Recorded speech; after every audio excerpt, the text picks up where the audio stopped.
سے فرماتا رہتا ہے۔ آپ ایک دو کرامتیں سن لیجئے۔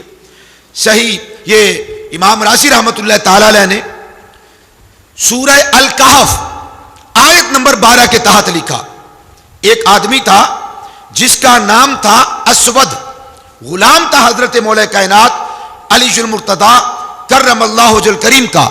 اس نے چوری کی، جب چوری کی تو پکڑا گیا، لوگ پکڑ کے اسے حضرت مولا کائنات کی بارگاہ میں لے آئے۔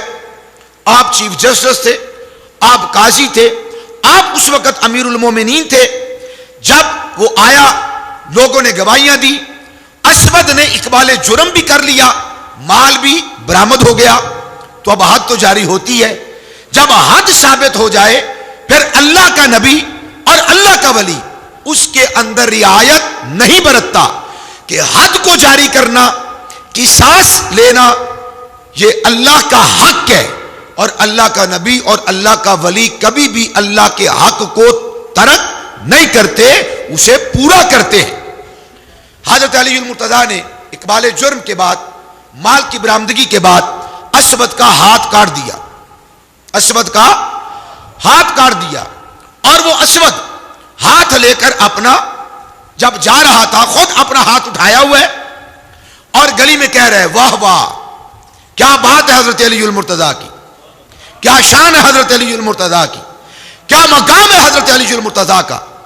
راستے میں حضرت سیدنا سلمان فارسی اور حضرت کرا رضی اللہ تعالی عنہما مل گئے۔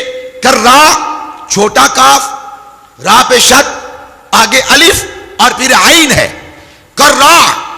وہ پوچھنے لگے، تابعی ہیں، پوچھا کہ اے نوجوان یہ کیا ماجرا ہے، ہاتھ تیرا کٹا ہوا ہے، اپنے ہاتھ میں نے پکڑا ہوا ہے، تیرا ہاتھ کس نے کاٹا، کیوں کاٹا اور وجہ کیا ہے؟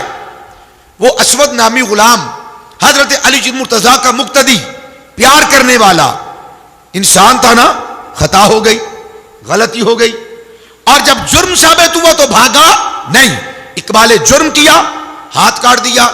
جب حد جاری ہو جائے، حد نافذ ہو جائے، جتنا بھی بڑا گناہ ہو، حد اس بندے کے سارے گناہوں کو معاف کر دیتی ہے۔ پہلے چور تھا، سزا بھگت لی، تو اب آپ اس کو چور نہیں کہہ سکتے، ٹھیک ہے؟ پہلے گناہگار تھا، حد بھگت لی، سزا بھگت لی، حد جاری ہو گئی، نافذ ہو گئی، اب وہ گناہگار نہیں، بلکہ احادیث سے ثابت ہے۔ حد جاری کرنے کے بعد جب صحابہ نے اس بندے کے بارے میں بات کی جس پر حد جاری ہوئی تھی، تو آپ صلی اللہ علیہ وسلم نے فرمایا، لوگوں اگر اس بندے کی توبہ کو، آپ صلی اللہ علیہ وسلم نے ایک اور فیصلے کے اندر فرمایا، اس کی توبہ کو، معاش بن مالک کی توبہ کو اگر پورے مدینے کے لوگوں پر، اور ایک روایت میں اپنی پوری امت کے گناہگاروں پر اس توبہ کو تقسیم کروں تو اس امت میں کوئی گناہگار نہ رہے۔ اتنی توبہ اللہ قبول کر لیتا ہے حد جب جاری ہو جاتی ہے۔ پہلے گناہگار تھا، گناہ ہو گیا تھا، مگر اب اسے گناہگار اور چور نہیں کہہ سکتے۔ لیکن کرراہ نے پوچھا کیا ماجرا ہے، انہوں نے ساری بات بتا دی۔ کہا کس نے ہاتھ کاٹا؟ تو انہوں نے کہا کہ میرا یہ ہاتھ امیر المومنین نے کاٹا، یعصوب المؤمنین نے کاٹا، جو مؤمنین کے سردار ہیں انہوں نے کاٹا، اور میرا ہاتھ داماد مصطفیٰ نے، شوہر بطول نے کاٹا۔ حضرت کرراہ کہنے لگے انہوں نے تیرا ہاتھ کاٹ دیا ہے اور تو ان کی منقبت کا گنگنا رہا ہے، یہ کیا بات ہوئی؟ انہوں نے جواب دیا، اے میرے بھائی، انہوں نے مجھ پہ رحم کیا، مجھے جہنم کی آگ سے بچا لیا۔ احساس دیکھیے، کہا میں کیوں نہ ان کی منقبت پڑھوں اور کیوں نہ ان کے نعرے لگاؤں؟ اگر حضرت علی المرتضیٰ میرا ہاتھ نہ کاٹتے تو سزا ہوتی، جہنم کے اندر پکڑا جاتا، اور نہ جانے کیا ماجرا ہوتا۔ آپ نے حد کو نافذ کر کے مجھے جہنم کی آگ سے بچایا ہے، اور جو جہنم کی آگ سے بچائے اس کی منقبت ہی پڑھنی چاہیے، شان ہی کو گنگنانا چاہیے۔ میں اس لیے حضرت علی المرتضیٰ کی شان پڑھ رہا ہوں۔ حضرت سلمان فارسی حضرت علی المرتضیٰ کے پاس آئے، سارا ماجرا سنایا۔ فدع الاسود، آپ رضی اللہ تعالی عنہ نے اسود نامی غلام کو اپنے پاس بلایا۔ وَوَضَعَ يَدَهُ عَلَى سَاعِدِهِ، اور اس کے ہاتھ کو پکڑ کے اس کی کلائی کے ساتھ جوڑا. وَغَطَّاهُ بِمَنْدِيلٍ، اور اس کے اوپر اپنا مونڈے مبارک سے، شانے سے، کندھے سے رومال اتارا اور اس کے ہاتھ پر ڈال دیا. وَدَعَا بِدَعَوَاتٍ، اور اللہ کے ولی نے، شیر خدا نے اللہ تعالی سے دعا کی، جو بھی دعا کی. راوی کہتا ہے فَسَمِعْنَا صَوْتًا مِّنَ السَّمَاءِ، ہم نے آواز سے، آسمان سے ایک آواز سنی. کیا؟ کوئی کہہ رہا تھا ارفع الرداء، اے لوگو اس چادر کو اٹھا دو. ارفع الرداء، چادر کو اٹھاؤ. عن الیدی، اس ہاتھ سے. فرفعناہ، راوی کہتے ہیں ہم نے اس چادر کو، رومال کو ہٹا دیا.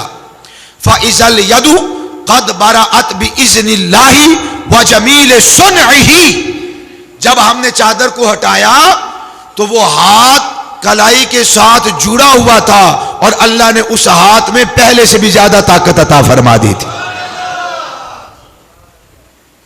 یہ کرامت ہے. جوڑا کس نے؟ اللہ نے. جوڑا کس نے؟ اللہ نے. مگر اس کی سبیل کیا ہے؟ طریق کیا ہے؟ راستہ کیا ہے؟ ذریعہ کیا ہے؟ اور وسیلہ کیا ہے؟ وہ وسیلہ، وہ ذریعہ، وہ طریق، وہ راستہ حضرت علی المرتضیٰ کرم اللہ وجہ الکریم ہے. جو کرتا ہے، بولیے تو صحیح، ڈٹ کے بولنے، کوئی مسئلہ نہیں، عقیدہ ہے ہمارا. اپنے ذہن میں رکھے، جو کرتا ہے اللہ کرتا ہے.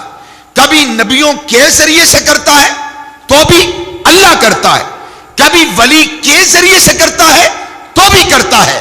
ہم جب کہتے ہیں نا ولی کرتا ہے، نبی کرتا ہے، یہ شرک نہیں ہوتا. کیوں؟ بھوک کون مٹاتی ہے؟ روٹی. پیاس کون بجھاتا ہے؟ پانی. کہتے ہیں نا. جب یہاں پر شرک نہیں، سمجھیے نا بات کو، سمجھیے. بھوک کون مٹاتی ہے؟ روٹی. پیاس کون بجھاتا ہے؟ پانی. یہاں پر شرک نہیں. حالانکہ حقیقت میں پیاس بجھانے والا، حقیقت میں بھوک مٹانے والا، یہاں پر اگر شرک نہیں، آپ کہہ سکتے ہیں، اس کو کہتے ہیں مجاز. مجازن روٹی بھوک مٹاتی ہے، مجازن پانی پیاس بجھاتا ہے، یہاں پر شرک نہیں. سردی کون روکتا ہے؟ موٹے کپڑے. ہوا کون دیتا ہے؟ پنکھا. کہتے ہیں کہ نہیں؟ روشنی کون دیتا ہے؟ Light, bulb. حقیقت میں کون دیتا ہے؟ اور بابا ہزار کاموں میں اگر ان کی طرف نسبت کر دیں تو شرک نہیں ہوتا. اگر یہ کہہ دیا جائے کہ علی کرتا ہے، اگر یہ کہہ دیا جائے کہ نبی کرتا ہے، اگر یہاں پر بھی شرک نہیں ہوتا تو الحمدللہ پھر وہاں پر بھی شرک نہیں ہوتا. تو کہا جا سکتا ہے کہ حضرت علی نے ان کا ہاتھ جوڑ دیا، لیکن اس کے پس منظر، حقیقت، ذہن، عقیدہ یہ ہونا چاہیے کہ جوڑا اللہ نے ہے، ذریعہ علی بن گئے. جوڑا اللہ نے ہے، وسیلہ علی بن گئے. جوڑا اللہ نے ہے اور طریق جو اللہ تعالیٰ کی ذات نے اپنایا وہ حضرت علی المرتضیٰ کی صورت میں. اسی طرح